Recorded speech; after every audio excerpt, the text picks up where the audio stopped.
আসসালামু আলাইকুম, সবাইকে শুভেচ্ছা জানাচ্ছি। মাসুম মাহবুব আবারও ব্রেকিং লাইভ সেশনে চলে এসেছি। ইরান আমেরিকা ইসরায়েলের লড়াইয়ের মধ্যে সর্বশেষ আপডেট কি, সেগুলো সংক্ষিপ্ত সময়ের মধ্যে জানাবো দর্শক।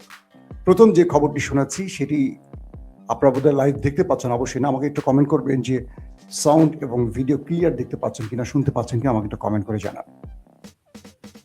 আওয়াজ শোনা যাচ্ছে না? কে লিখছেন ভাই? আওয়াজ কি শুনতে পাচ্ছেন আপনারা?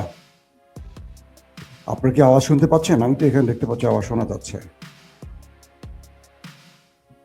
ওকে, প্রিয় দর্শক, ইরানে আক্রমণ করে প্রথম ইসরায়েল, তাদের পেছনে থাকে আমেরিকা।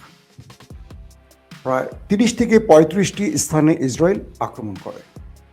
আক্রমণের স্থান হয় ইরানের সর্বোচ্চ ধর্মীয় নেতা আলী খামেনির বাসভবন, প্রেসিডেন্ট মাসুদ পেজেশকিয়ানের কার্যালয়, গোয়েন্দা দপ্তর, সেনা দপ্তর সহ গুরুত্বপূর্ণ অনেকগুলো স্থান। 5টি শহরের 30টি স্থাপনার উপর ব্যাপক মিসাইল অ্যাটাক হয়। এরপর তেল আবিবের মধ্যে সতর্কতা জারি করা হয়। পুরো তেল আবিব রেড অ্যালার্ট জারি করা হয়। তাদের জনগণ বাংকারে আশ্রয় নেয়। মার্কিন প্রশাসন আরবের মধ্যে থাকা প্রত্যেকটি মার্কিন সামরিক ঘাঁটিকে রেড অ্যালার্টে রাখে, কারণ ইরান পাল্টা জবাব দেবে এই ভয়। 30 থেকে 35 মিনিট পর ইরান প্রথম দিন, আমাদের ইসরায়েল ইরান প্রথম যুদ্ধে আমরা দেখেছি যে একটা সময় নিয়েছিল ইরান। এবার ইরান কোনো সময় নেয়নি। 30 থেকে 35 মিনিট ওয়েট করে ইরান একযোগে অ্যাটাক শুরু করে। ইরান তেল আবিব সহ দখলদারদের বেশ কিছু গুরুত্বপূর্ণ জায়গাতে তারা হাইপারসোনিক ব্যালিস্টিক মিসাইল একসাথে অ্যাটাক চালায়। কয়েকটি সূত্রের বরাতে তেল আবিবের ভেতরে কয়েকটি গুরুত্বপূর্ণ জায়গায় শুধু জ্বলতে দেখা যাচ্ছে এই মুহূর্তে, কারণ ইরানের সফল অ্যাটাকগুলো তেল আবিবের একদম হৃদয়ের মধ্যে গিয়ে হিট করেছে। এখানেই শেষ নয়, ইরান এরপর আরবে মধ্যপ্রাচ্যে থাকা প্রত্যেকটি মার্কিন ঘাঁটিকে টার্গেট করে। বাহরাইনে মার্কিন যুক্তরাষ্ট্রের সবচেয়ে বড় যে লজিস্টিক সেন্টারটা, এটাকে উড়িয়ে ফেলেছে ইরান। পাশাপাশি আবুধাবি, পাশাপাশি কাতার, কুয়েত এবং সৌদি আরবে মার্কিন যে ঘাঁটিগুলো আছে প্রত্যেকটাতে হিট করেছে ইরান। অর্থাৎ ইরান যে কথাটি দিয়েছিল যে আমরা আক্রান্ত হলে আরবের একটি মার্কিন ঘাঁটিকেও অক্ষুণ্ণ রাখবো না, সেই কথা তারা রেখেছে মাত্র 30 থেকে 35 মিনিটের মাথায়। কাতারে, কুয়েতে, আরব আমিরাতে, বাহরাইনে, সৌদি আরবে কোনো জায়গায় বাদ দেয়নি ইরান। যতগুলো মার্কিন ঘাঁটি আছে তার লক্ষ্যের মধ্যে প্রত্যেকটিতে হিট করেছে ইরান। এবং সেখান থেকে এখন একটার পর একটা খবর আসছে, কি পরিমাণ ক্ষয়ক্ষতি হয়েছে তার বিস্তারিত বর্ণনা আসা শুরু হয়েছে। আমরা এই মুহূর্তে আপনাদের জানাতে পারবো না যে কার হামলায় কতটুকু ক্ষতি, কতজনের প্রাণ গেছে। তবে ইরানের কয়েকটি সূত্র দাবি করেছে ইরানের সর্বোচ্চ নেতা আলী খামেনি নিরাপদ আছেন, সুস্থ আছেন। প্রেসিডেন্ট মাসুদ পেজেশকিয়ান এখন পর্যন্ত তিনি নিরাপদে আছেন।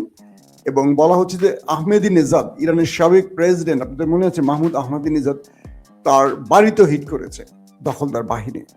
এবং গোয়েন্দা দপ্তরে হিট করা হয়েছে। এখনো সেখানকার আপডেট পাওয়া যায়নি যে সেখানে কি ক্ষয়ক্ষতি হয়েছে। তবে তেল আবিবের কিছু ছবি আমি দেখেছি যেখানে ইরানের মিসাইল হিট করায় সেখানে জ্বলছে আগুন, দাউ দাউ করে জ্বলতে দেখা গেছে। ইরানের শহরেও কিছু আগুনের ছবি আপনারা ইতিমধ্যে সোশ্যাল মিডিয়া দেখেছেন। এখন পথ দুটো খোলা। ইরান যেই রিটালিয়েটটা করেছে, পাল্টা প্রতিঘাতটা করেছে, এটা আমেরিকা বুঝিনি যে ইরান এত দ্রুত মার্কিন ঘাঁটিগুলোকে টার্গেট করবে। ইরান মনে করেছে যে হয়তোবা ইসরায়েল হিট করবে, ইসরায়েলের পেছনে তারা থাকবে, তারা বিষয়টিকে দেখবে একভাবে। কিন্তু এই মুহূর্তে যে বিষয়টি ঘটছে সেটা হলো ইরান একসঙ্গে দুটো দেশের সাথে খেলছে। বোঝার চেষ্টা করেন, ইরান একদিকে আমেরিকা, একদিকে ইসরায়েল, দুটো দেশের সাথে খেলতে শুরু করছে। একদিকে তারা মারছে দখলদার দেশটিকে টার্গেট করে, একদিকে তারা মারছে মার্কিন ঘাঁটি যেগুলো মধ্যপ্রাচ্যে আরব রাষ্ট্রগুলোতে অবস্থান করছে সেইগুলোকে। এখন অপেক্ষা সবার। ইরান তার সবচেয়ে বড় সারপ্রাইজ বুঝছেন কোনটা? মার্কিন যুক্তরাষ্ট্রের সবচেয়ে বড় অহংকার, যে এয়ারক্রাফট ক্যারিয়ার নিয়ে আব্রাহাম লিঙ্কন, এটাকে কখন খাবে? বলা হচ্ছে আমেরিকা ইরানের মধ্যে বড় পরিসরে আক্রমণের জন্য এই আব্রাহাম লিঙ্কনকে একদম ইরান সীমান্তে নিয়ে আসছে। আগে যেখানে ছিল তার চেয়ে বেশি নিকটে নিয়ে আসছে এবং সেখান থেকে এখন পুরো ইরানের ভেতরে বড়সড় হামলা করবে। ডোনাল্ড ট্রাম্প বলেছেন ইরানের সরকার পতনে তারা এখন ফুল যুদ্ধ শুরু করছে। এটা ডোনাল্ড ট্রাম্পের বক্তব্য, ইরানের সরকার পতনে। একটা প্রশ্ন হলো, একটা রাষ্ট্রের সরকার কে হবে তার জনগণ ঠিক করবে। তো আমেরিকার পছন্দ না হলে আমেরিকা যুদ্ধ করে তাদেরকে সরকার পতন ঘটাবে। বাবা বাবা, কি চমৎকার পৃথিবীর নিয়ম কানুন, শুনতে পাচ্ছেন? তো এখন তারা মার্কিন প্রেসিডেন্ট ডোনাল্ড ট্রাম্প বলেছেন যে তারা ইরানের সরকার পতনের জন্য ফুল দমে ফুল স্কেল যুদ্ধ করবে এখন। সেই জন্য তারা তাদের সেই এয়ারক্রাফট ক্যারিয়ার নিয়ে চলে আসছে একদম ইরানের নাকের ডগায়। এখন প্রত্যেকে তাকিয়ে আছে ইরান এতদিন ধরে যে সারপ্রাইজ দেবে বলছে, সেই সারপ্রাইজ দেখার জন্য। কি সেটা? চীন এবং রাশিয়ার অ্যাডভান্স কোনো মিসাইল বা কোনো বিশেষ আলু পটল ইরানের কাছে রয়েছে কিনা, যেটা দিয়ে আমেরিকার এই অহংকারকে ডুবিয়ে দেবে। ইতিমধ্যে ইরান তার খেলা শুরু করছে। আপনাদেরকে বলছি যে সৌদি আরবের মতো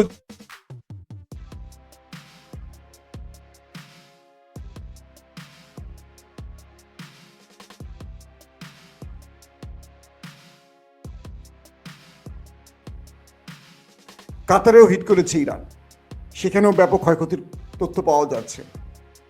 আল উদাইদ, যেটা আরবে সবচেয়ে বড় মার্কিন ঘাঁটি, সেই আল উদাইদকেও টার্গেট করা হয়েছে। বাহরাইনের এই দখলদার দেশটির সবচেয়ে বড় লজিস্টিক সেন্টার যেটা অস্ট্রেল, সেটাকে উড়িয়ে দিয়েছে একেবারে। বাহরাইনে যেটা আছে ইরান উড়িয়ে দিয়েছে। কুয়েতকেও ছাড়ে নাই। এবং বলা হচ্ছে যে ইরান তার নিখুঁত টার্গেটগুলো, মানে যে টার্গেটগুলো লক্ষ্য করছে সেই টার্গেটে হিট করতে পেরেছে। তার লক্ষ্য খুব কম ভেদ হয়েছে। আর সবচেয়ে বড় টেনশনের খবর হলো যে ইসরায়েল আক্রমণ করে তার সকল সিস্টেমগুলোকে অন করে বসেছিল নিজেকে নিরাপত্তা দেবে বলে, অর্থাৎ জনগণকে বাংকারে নিয়ে গেছে। তার সকল প্রতিরক্ষা ব্যবস্থাগুলো, অর্থাৎ তার যে মানে কি বলবো, প্যাট্রিয়ট, থার্ড, তারপর তার ধরেন আয়রন ডোম, যে প্রতিরক্ষা ব্যবস্থাগুলো রয়েছে, আকাশ প্রতিরক্ষা সিস্টেমগুলো রয়েছে, সবগুলো নিয়ে বসেছিল। এগুলো ভেদ করে ইরানের মিসাইল ঢুকে পড়েছে, ঢুকে তাদের শহরকে লন্ডভন্ড করে দিয়ে আসছে। এখন ওদের খেলা ব্রেক, ইরানের খেলা শুরু। এই অবস্থায় আছে দুই দেশের মধ্যে।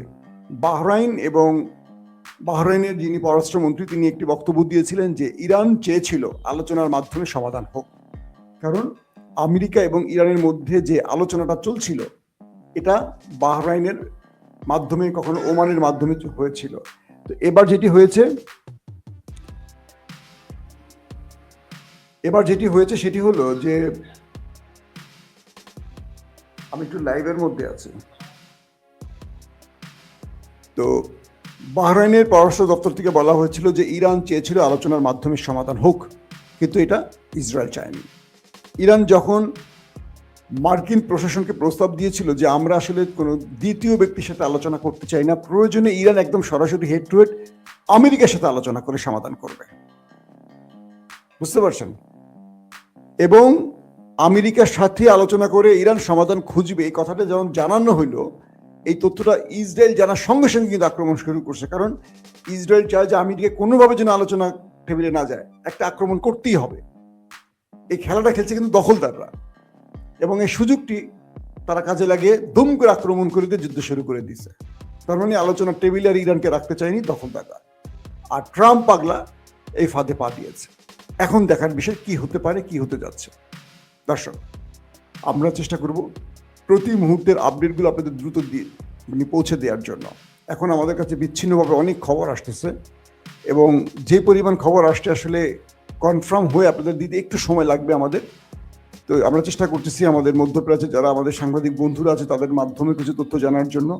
বিভিন্ন জায়গায় যে ছবিগুলো পাইছি ইরান কিন্তু মাশাআল্লাহ বেশ বড়সড় অ্যাটাক করছে, খুশি হওয়ার মতো অ্যাটাক কিন্তু ইরান করছে। এই খবরগুলো একটু রাত হবে দিতে আপনাদের, কোথায় কি আমরা পুরো বিষয়গুলো তথ্য নিয়ে আপনাদের ইনশাআল্লাহ আবার জানাবো। আরবের যারা বিশ্বাসঘাতকতা করবে, ইরান বলছে তাদের কাউকে আর ছাড় দিবে না। এই প্রথম আরবের সবগুলো রাষ্ট্রকে টার্গেট করছে ইরান, একসঙ্গে প্রত্যেকটি দেশে হিট করছে ইরান। এটা কিন্তু বিশাল খবর, হালকা পাতলা খবর না। এবং দুইটা দেশের সাথে ইরান একা লড়তেছে, বুঝতে পারতেছেন কত বড় কলিজা নিয়ে নামছে ইরান। সো থাকুন, সাবস্ক্রাইব করুন, ফেসবুকে থাকুন, ইউটিউবে থাকুন, প্রতি মুহূর্তের আপডেট নিয়ে আমরা হাজির হবো ইনশাআল্লাহ। দোয়া করবেন ইরানের জন্য, আমাদের সবার জন্য। আল্লাহ হাফেজ।